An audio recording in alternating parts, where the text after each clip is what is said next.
ആ അങ്ങനെ എന്തെങ്കിലും വാങ്ങാണ്ടോ? ഞാൻ അങ്ങാടി വാങ്ങാപ്പോ ഇപ്പൊ എന്താ നമ്മടെ ഈ ഒരു മാസം കാട്ടപ്പോ എന്താപ്പാ ഹോട്ടലൊക്കെ ഇപ്പൊ പൂട്ടിയില്ലേ? ഇനിയിപ്പോ ഹോട്ടലിൽ പണി ഉണ്ടാവില്ലല്ലോ. പെരുന്നാൾ കഴിയാതെ തുറക്കില്ലാന്നപ്പോ മലയാളി പറഞ്ഞത്. ഇപ്പൊ പെരുന്നാളായി, കുട്ടികൾക്ക് ഡ്രസ്സ് എടുക്കണം, നോൽമ്പിന് അളിയന്മാരൊക്കെ വരും, സൽക്കാരം ഉണ്ടാക്കണം ഒക്കെ വേണ്ടേ? ഇപ്പൊ നല്ല ഭാരിച്ച ചെലവ് തന്നെയല്ലേ. ഞാൻ ചെങ്ങന്മാരോട് പറഞ്ഞേ എന്തെങ്കിലും പണി ഉണ്ടെങ്കിൽ വിളിക്കാൻ പറഞ്ഞു. ആ തുണിക്കടയിലൊക്കെ ഒന്ന് പോയി നോക്ക്. തുണിക്കടയില് പെരുന്നാൾ വരെ പണി ഉണ്ടാവും. ഇപ്പൊ സീസൺ അതാണ്. പെരുന്നാൾ വരെ പണി ഉണ്ടാവും, ഒരു മാസം പണി ഉണ്ടാവും. ആയിക്കോട്ടെ, ഞാൻ തുണിക്കടയിലും ചോദിച്ചു നോക്കാം. ചോദിച്ചു നോക്കണ്ടിട്ടോ. ഞാൻ വരട്ടെ. ആയിക്കോട്ടെ. ഇവിടെ ഒന്ന് ചോദിച്ചോക്കായിരുന്നില്ല.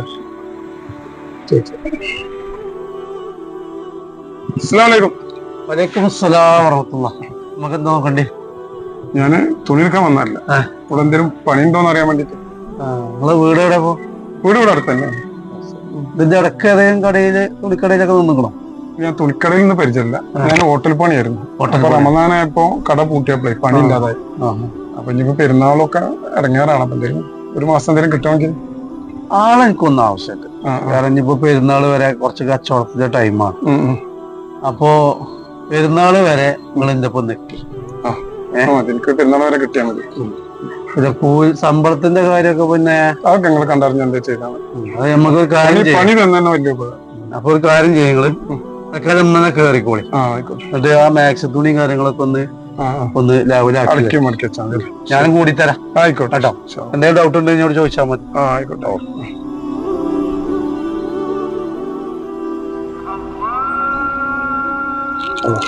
കൊടുത്തത് മലയാളി.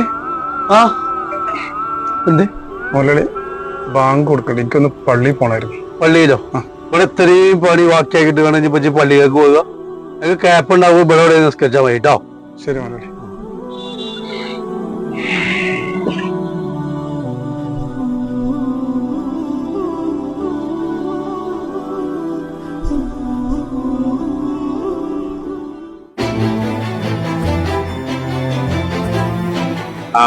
നിസ്കരിക്ക പിന്നെ വരാം.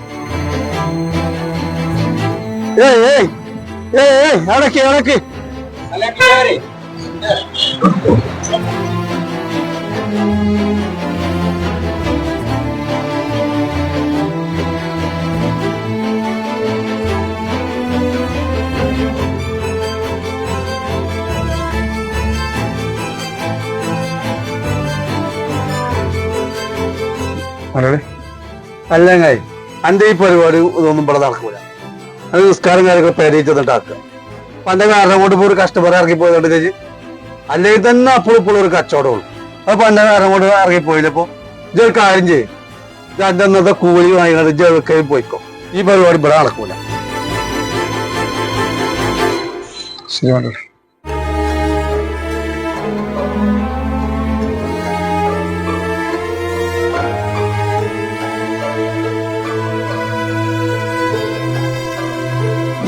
എന്നിട്ടാ കച്ചവടമൊക്കെ എങ്ങനെയുണ്ട് ഇപ്പൊ? കുഴപ്പമില്ല. ഇനിയിപ്പോ പെരുന്നാളിന്റെ ഒരു പ്രതീക്ഷയാണ് ഇപ്പൊ. ഇപ്പൊ അതിനെല്ലാം ഓൺലൈനിലായില്ലേ പരിപാടികളൊക്കെ? ഈ ഓൺലൈനിൽ വന്നാണ് നമുക്ക് ഏറ്റവും പരിപാടിയായത്. അത് തന്നെ ഇപ്പൊ വിഷയേ. അല്ല, നിങ്ങളെ പണിക്കാരൻ ചെക്കപ്പോ ഇവിടെ? അതിന്റെ വാർത്താന്ന് പറയേണ്ട ചങ്ങായി. നമ്മള് വിശ്വസിച്ചിട്ടെറിഞ്ഞു പോകും. വൈകുന്നേരമായ പെട്ടിയിലൊന്നും ഉണ്ടാവില്ല. ഇങ്ങനൊരു പറ്റിക്കല് ഒരാളും വിശ്വസിക്കാൻ പറ്റില്ല ഇപ്പൊ. അത് ശരിയാ. പണ്ട് രാമേട്ടനെ നല്ല സുഖമായിരുന്നു, വിശ്വസിച്ച് പോവാൻ നമുക്ക്. എവിടേക്കും പോവാം. പോയിരുന്നു. നിങ്ങള് ഞാനിവിടെ എന്തെങ്കിലും പണി കടയിൽ പണിപ്പോ നമുക്ക് ഒരു മാസത്തിന് ഒരാളെ ആവശ്യമുണ്ട്. മതി, ഒരു മാസം കിട്ടിയാൽ മതി. നിങ്ങളെ വീട് എവിടെയാ? ഞാൻ നിലമ്പൂരാണ്. ഏതായാലും എന്നാ നിങ്ങൾ ഇന്ന് കയറിക്കോളി. ശരി, എല്ലാം അടുക്കി വെച്ചോളി. ശരി, ആയിക്കോട്ടെ. അവിടെ ഇപ്പോ നിസ്കരിക്കുന്ന കാര്യം പറഞ്ഞിട്ടില്ലായിരുന്നു. ഇവിടെ ആദ്യം തന്നെ പറയാം, അല്ലെങ്കിൽ ഇത് ചൊറയായാലോ. അതെ, എനിക്ക് ബാങ്ക് കൊടുക്കുന്ന സമയത്ത് പള്ളിയിൽ പോയി ഒന്ന് നിസ്കരിക്കാനുള്ള സമയം തരും. പള്ളിയിൽ പോയി നിസ്കരിച്ചോളി, കുഴപ്പമൊന്നുമില്ല. എന്നാ ശരി കേട്ടോ. ഓക്കെ, സന്തോഷം. അല്ലോ ഉണ്ണേട്ടാ, നിങ്ങളൊരു ഹിന്ദു ആണല്ലോ. അവൻ പള്ളിക്ക് പോട്ടെ ചോദിച്ചപ്പോ എന്തെങ്കിലും സമ്മതിച്ച്? അതെ, ആദ്യം നിന്നും ഭയങ്കര കളവായിരുന്നു.